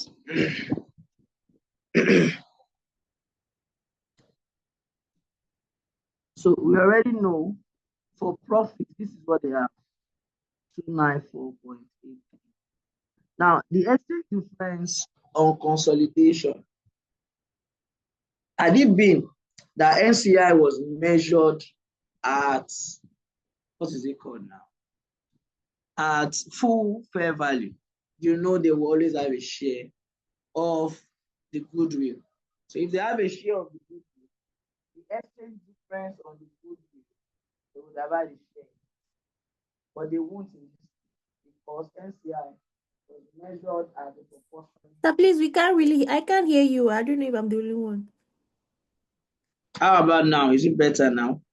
Yes. All right. So this is what I was saying, that if you go back to the goodwill calculation, we measured NCI at proportionate share, right? Whenever you do that, it means that NCI will have no share of the goodwill. They don't have any portion of the goodwill. So if they don't have a portion of the goodwill, it follows that they also do not have any portion of the exchange gains or loss on the translation of the goodwill amount. In your restating the goodwill amount, any exchange differences that you have, they do not have any portion of it. Exactly. Exactly, sir. Exactly, Yes, sir. ma'am. Yes, sir. Now, however, when we calculated exchange difference the other time, one second thought, look at it. You consolidated the all the assets, all the retained earnings, everything. You did full consolidation. If you now have an exchange difference that is coming from your translation between closing rate and average rate, since you did full consolidation, then it means that whatever exchange difference you have from that as a result of that, NCI should have a portion in that exchange difference. Is this clear? So let me come again. The exchange differences are two. There's an exchange difference or exchange gain that we got as a result of the goodwill. We have analyzed that. They don't have a portion in that. And why is simple. Because NCI was measured at proportionate share. And then whenever they are measured at proportionate share, they don't get to have any portion of the goodwill. So if they don't have a portion of the goodwill, it also follows that they cannot possibly have any portion in the exchange gain that came as a result of it. I am now saying that we have another exchange gain, and this exchange gain is as a result of what should have been the net asset of Faris compared to what is the net asset. We said in that net asset or in that retained earnings that we did the balancing figure, embedded in it is an exchange difference. It is that exchange difference that we calculated. Now, the retained earnings of Faris, the post-acquisition retained earnings of Faris, belongs to both the parent and Faris. So Regis has 70% of that. Faris has 30% of that. So therefore, I will do 30% of that exchange difference. 30% of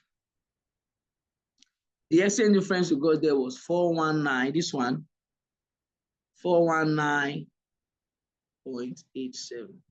All right. So if you do 30%, 0.3 times 419.87, we get 125.961. Let me add 294.83 to that. And then you get 420.79. Now all the total comprehensive income was 3,786.98. Okay, now minus that, and what will be left for the parent is 3,366.19. All right, so that is it for consolidated SOPO. There's no big deal to the SOPO. Once you have done,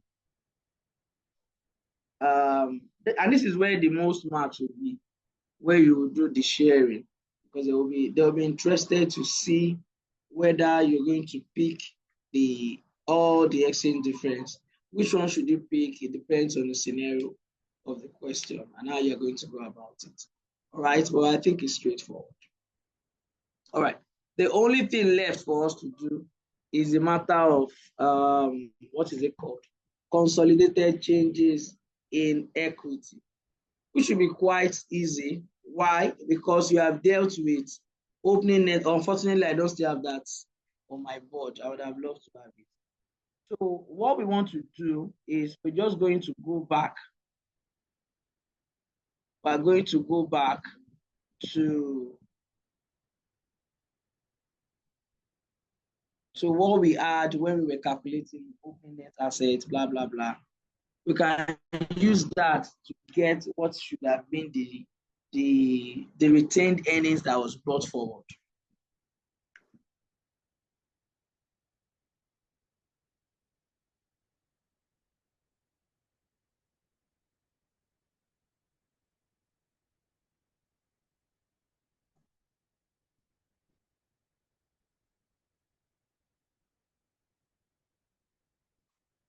All right. So the only challenge you have there is how you calculate the retained earnings that was brought forward. That's the only thing you have there. That should be a challenge.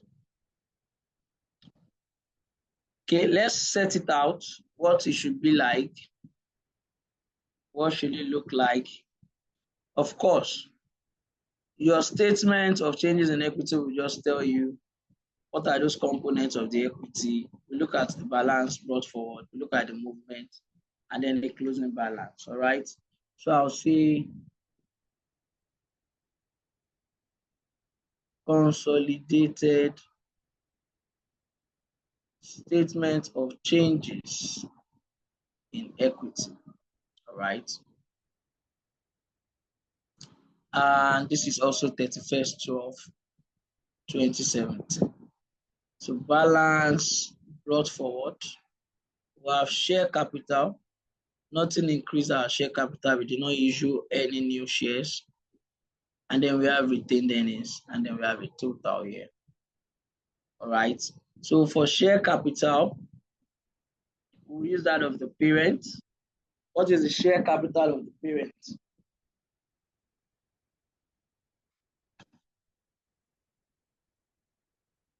₦3,000. We don't know what this retained earnings is yet. We'll come back to it. So what would have increased our retained earnings, our total comprehensive income? Total income.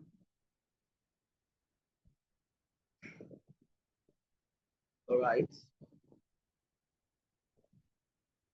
That's 3,000.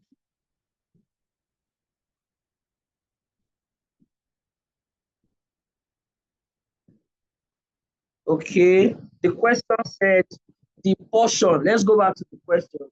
The question said the portion, when we are doing our statement of equity, let's go back to this. If you look at the requirements, they prepare the consolidated statement of financial position, consolidated statement of profit or loss, and OCI, and consolidated statement of changes in equity. They now put in brackets, attributable to equity holders of the parent only. All right. So, okay. Let's go to the solution. I don't have that figure here, but I know it's in the solution. In the solution, what they have is 336. I want to assume this is it. I want to assume this is the figure we had. All right. That's the total comprehensive income. All right. If you look at the face of the solution, for statement of changes in financial position, the total when we do share capital plus retained earnings, what we had there was 8,088.6. That's what they are referring to in this solution as well. All right. This will still be 3,000, and this will be 11,088.6.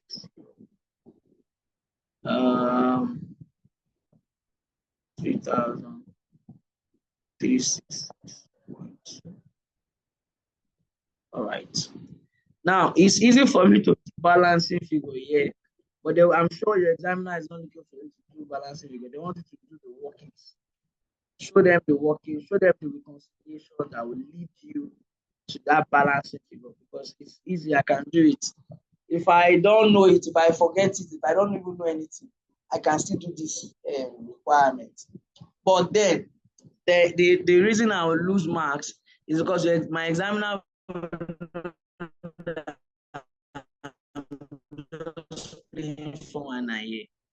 they know there's a reconciliation I'm supposed to do to walk back and get it. So that's really what they want to see. All right. Okay. Now my opening retained earnings. Let me start from what is my opening net assets. The opening net assets, and I'm falling back to the solution here because we've done a lot of numbers I don't have again. So you can do the same thing. You just go to page 371 and look at working 5. And I'm focusing on Faris now. Let's see Regis. Regis is not a problem. Faris in Naira, we are 1697.4. All right. Now, ordinary share capital, when we translated, we must have had 843.8. They made this deduction and they got, okay, sorry, because it is only the post-acquisition retained earnings we're interested in. So the pre-acquisition retained earnings as well. 422. This deduction was made, and that's how we get the opening retained earnings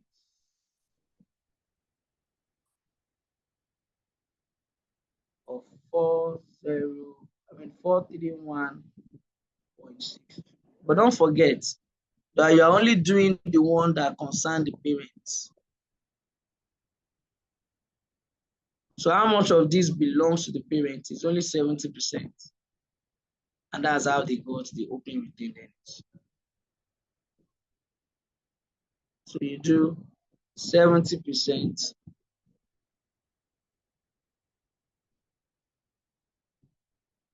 And this is quite easy. This is the easiest way.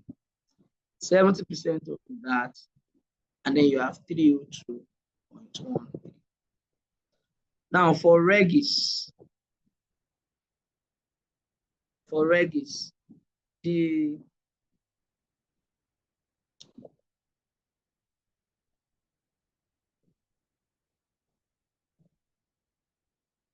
the closed net assets of Regis, what am I saying?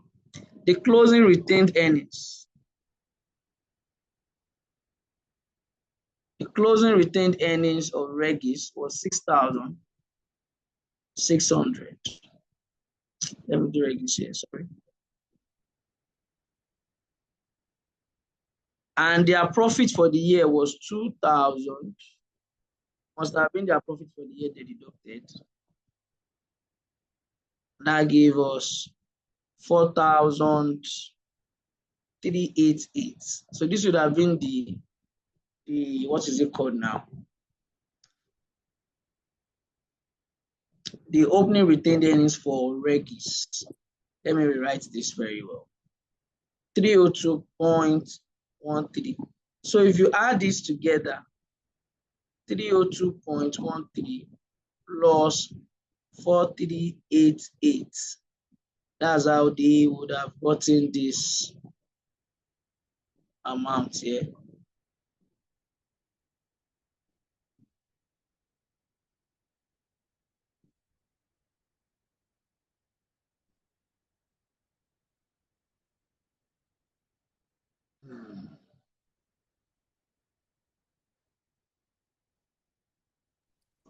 I've forgotten that in the opening year, we had exchange difference of 32.32 as well.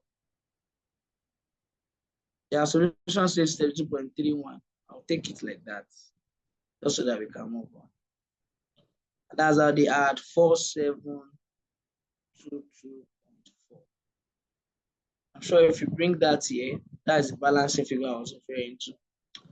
So what I was trying to say the other times, would I have gotten this without having to do all this stress I have just done now? Yes, I would have. Because it's just the balancing figure I'll put here. This 4722.4. Smart student will be able to do that. But where you will lose mark is the fact that, yeah, your presentation is correct, but they want you to do that work back. That work back is required. Okay?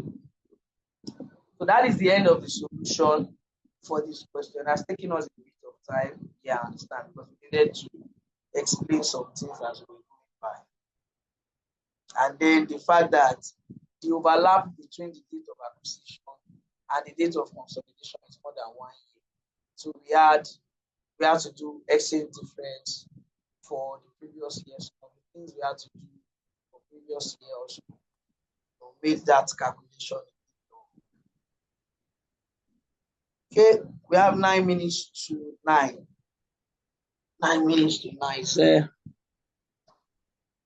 But do we understand, first of all, before I move forward? It's just this last part because when you're doing it, you when you're talking, before you write, I think it already showed that you've gone far before it shows that you've written something. I don't know if it's the network, but this last Okay. part, I don't understand anything. Yes. Okay, let me pick it up again. So basically what I did, because we've done a lot of numbers, I can't keep going back again. So what I did was just to follow through with the solution. So that was I asked you to go to the solution page. You can go to the solution page. Okay, you don't have access to the solution page now, as of now. Okay, let me do it like this. Let me just open and close this one and go to the solution page myself. Let me share the solution page. Screens. Yeah. Okay, so let's go to. All right. Can everybody hear me? The network threw me off. Yes, sir. All right. So I have to share again.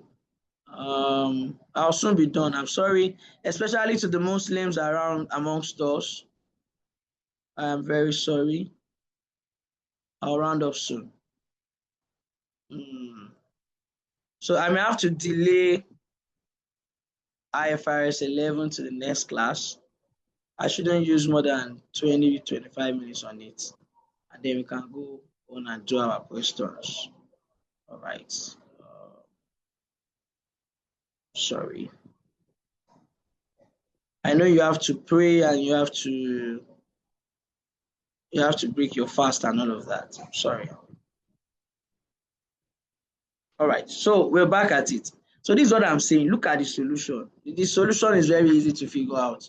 You add your retained earnings because what you are doing in statement of changes in retained earnings, you are saying you have opening figures and you have closing figures, and you're just explaining the movement. All right. So for share capital, it is the share capital of the parent. In as much as the parent did not issue new shares or whatsoever, it's going to be the same.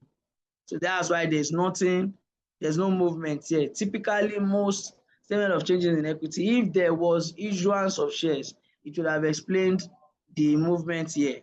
All right. We didn't have any of that. Okay, so we are good. What's the next item? There is retained earnings. All right. So I'm now telling you that the retained earnings that belong to the parent, just go to your SOFP.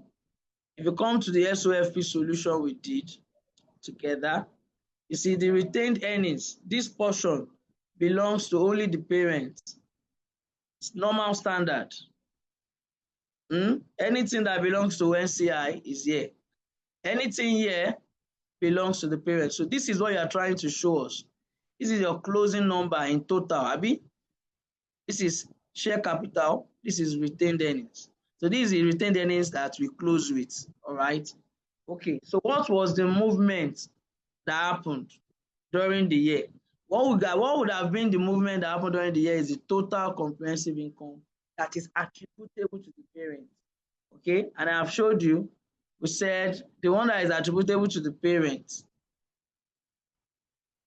is what we have here. This 3,366.18. So in their solution, they decided to approximate to one figure. Of course, you wouldn't do that in your exam. All right. So you have 3,366.2. Your closing figure is this. I'm now telling you that a sharp student does not even need to do solution before knowing that this is the balance you are going to have here. Now, your examiner does not care too much for this presentation as much as they care about how you are going to present your workings, how you got this. So how else could you have gotten this amount? It's a balance, it's a balance brought figure, balance brought forward figure, meaning they want you to do the opening retained earnings. So how am I going to get the opening retained earnings? I will get the opening retained earnings by adding the opening retained earnings of Faris and that of Regis. Now for Faris, when we calculated the other time, their opening retained earnings in Naira. I mean, their opening net assets in Naira. You can go to the workings. We did it the other time. Aha, we have it here. We got 1697.4. Abi? 1697.4 was what we got. All right, good. This amount includes both share capital and retained earnings. Okay. Now that retained earnings is now split into pre-acquisition and post-acquisition. The bit that we need here is just the post-acquisition. All right. So what we did to get the opening retained earnings was to say this amount minus this minus this. In fact, we had done it earlier. We got this. The bit that, oh, it's even the calculation, sorry. Now, the bit that concerns the parent is only 70% of post-acquisition retained earnings, right? The opening amount, this is it over here.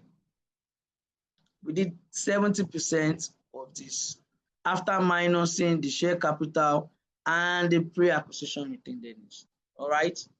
So ordinarily, we should do this alone. But again, you must never forget that you had calculated an exchange gain. All this or they are trying to show you another method of calculating it. But as of this place, this is very straight. This is straightforward enough for me. As of this place, we have gotten the opening retained earnings for Faris. But don't forget that we had an exchange gain in 2016 of this amount. When we calculated it, we got 32.32, rounding difference or whatsoever. Yeah.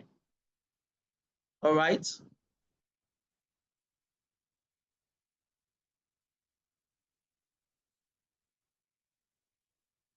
Sorry.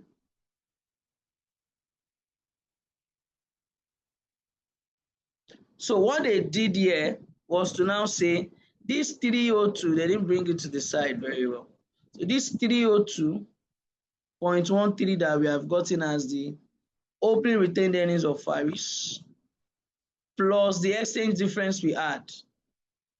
All of the exchange difference we had on consolidation, all of it belongs to Regis, Abi. So we are not sharing 70 to 30 for this. How do we get the opening retained earnings for Regis? If you look at the SOFP of Regis, their retained earnings was 6,600. The profit for the year for Regis was 2,212. So if we minus the profit for the year, so this is the opening retained earnings of, of Regis. So what they have done is simply to add the opening of Regis plus the opening of Faris plus the exchange difference that we add. Now, if you were doing this on your own in the exam hall, I was very susceptible to it. You see, when I was doing the explanation, I almost forgot exchange rates, if not for the solution. But what would have happened is this. It's very simple. The balancing figure is this amount. I know it. So I am just doing this one to give them a reconciliation. If I have done this correctly, which is easy to do, I have done this correctly, I would have seen that the difference that is left is this 32.31 or 32. And my mind should just cast back to the initial solution. I will just put it there and write the exchange gain from that consolidation we did for 2016. So it's quite easy to do the consolidated statement of changes in equity in this case. All right. So is it clear now? Yes, sir. Thank you, sir. All right. Okay. So don't worry, I will not disturb the class. I will not drag the class further than 9:02, so that every other person can go and do what they want to do. I will just take the opening 30 minutes of the class for next week. I also expect I think because we'll be solving questions, so I see us spending a lot of time there too.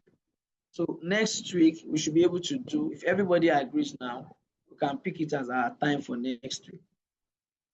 Will we be able to do 5:30 p.m. next week? Set our class for 5:30 so that I don't even know what will favor the Muslims amongst us. I don't know what will favor us.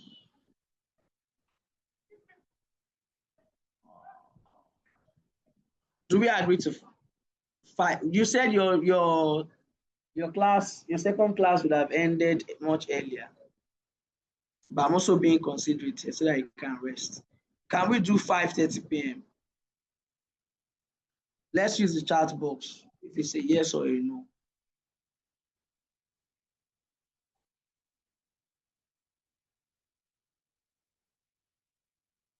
All right.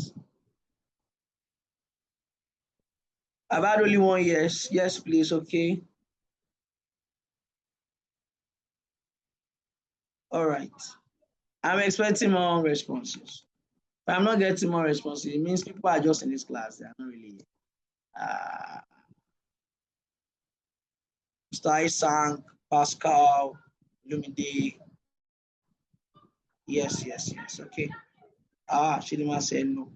Christiana said yes. Chidima, why did you say no? Are you a Muslim? Are you fasting? What could be the reason, Chidima?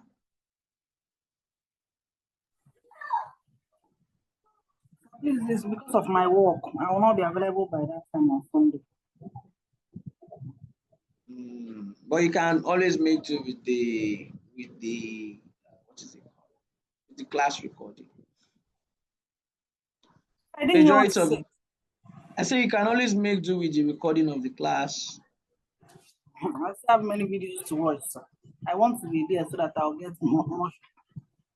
I have many videos to watch to make up. All right. Okay.